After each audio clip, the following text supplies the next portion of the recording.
En el nombre del Padre, y del Hijo, y del Espíritu Santo. Amén. Alabado sea Jesucristo. A la grandísima doctora Santa Teresa de Jesús se debe la sentencia: humildad es andar en verdad. Y ella misma decía que de falsas humildades se nos librase el Señor. ¿Dónde radica, dónde se fundamenta la humildad? La humildad se fundamenta, se basa en un primer principio, en una primera verdad, y es que todo cuanto tenemos, todo lo que tenemos en nosotros bueno, procede de la gracia de Dios. La misma Santa Teresa de Jesús decía con respecto a su propio ser, a su propia existencia: ¿quién soy yo? La nada y el pecado. Esto es lo propiamente mío, la nada y el pecado es mío, ese sí que es todo mío, pero el resto, todo es gracia de Dios, todo nos viene de su bondad y de su providencia. Por eso, desde este principio de que todo lo que recibimos, todo lo que tenemos, todo lo bueno que hay en nosotros viene de Dios, hemos de sacar unas consecuencias prácticas y bien concretas.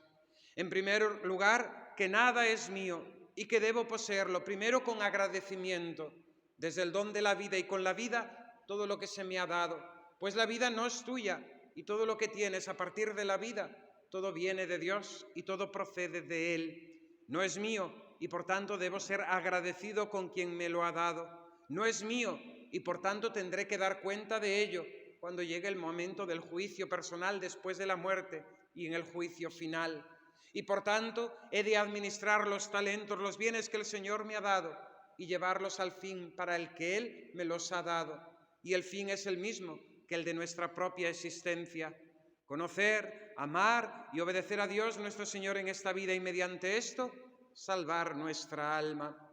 La segunda consecuencia práctica es que, como Dios es la verdad y ama la verdad, agradece, le agrada que yo le reconozca todo como suyo y le repele lo contrario.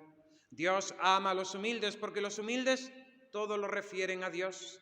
Dios detesta, Dios rechaza a los soberbios porque el soberbio todo lo aplica, todo se lo aplica a sí mismo, va en propia búsqueda de su propia vanagloria, de su propia excelencia. En tercer lugar, si todo lo recibo de Dios, todo he de pedirlo a Dios nuestro Señor. Si todo nos viene de Él, hemos de pedírselo al Señor. Y esto en la oración, porque el soberbio, como piensa que Él es el fin, principio, fundamento de todo lo bueno que hay en Él, se sacia en sí mismo.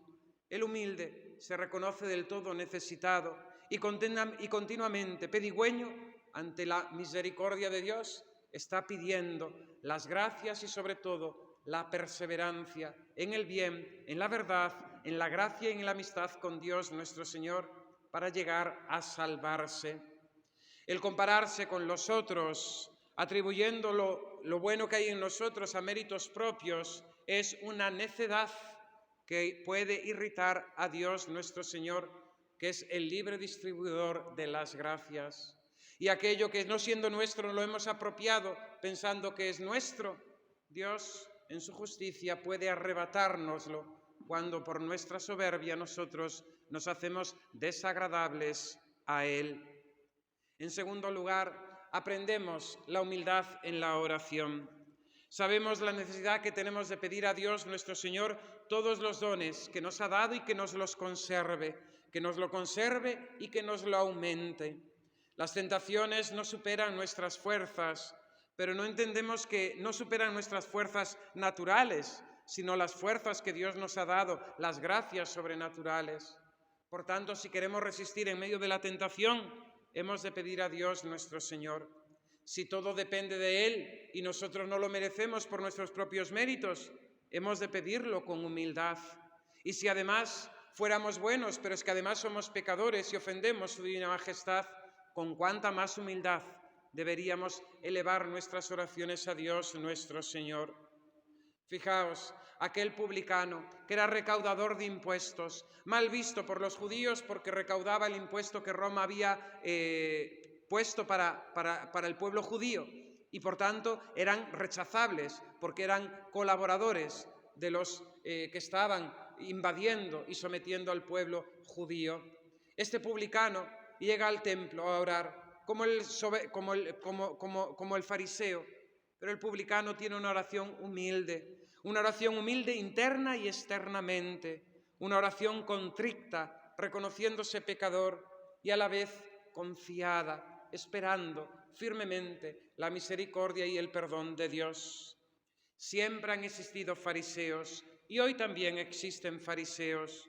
Hemos de preguntarnos si en nosotros no hay algo de fariseísmo también, si nos creemos dueños, señores, merecedores de gloria por nuestras buenas obras y nuestras buenas cualidades.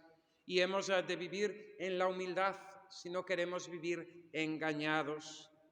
Y en tercer lugar, como punto de esta breve meditación de este domingo, hemos de prevernos con respecto a los juicios humanos. En la parábola aprendemos a no juzgar con una simple mirada humana. Una simple mirada humana nos llevaría a elogiar al fariseo que practica aparentemente el bien y condenar a aquel pobre publicano que al fondo de la iglesia, del templo, estaba reconociéndose pecador. Hemos de juzgar al modo de Dios. Es mejor, dejemos el juicio a Dios nuestro Señor.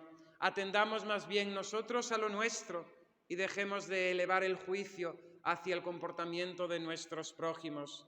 Si bien es necesario distinguir la verdad y la mentira, el bien y el mal, pero acerca de la intención de las personas no podemos juzgar, solamente Dios puede juzgar.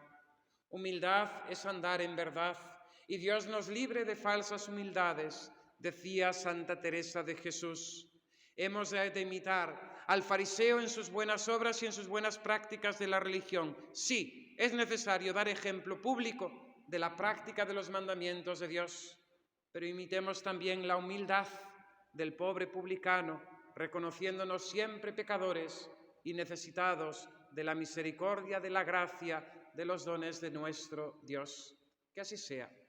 En el nombre del Padre, y del Hijo, y del Espíritu Santo. Amén.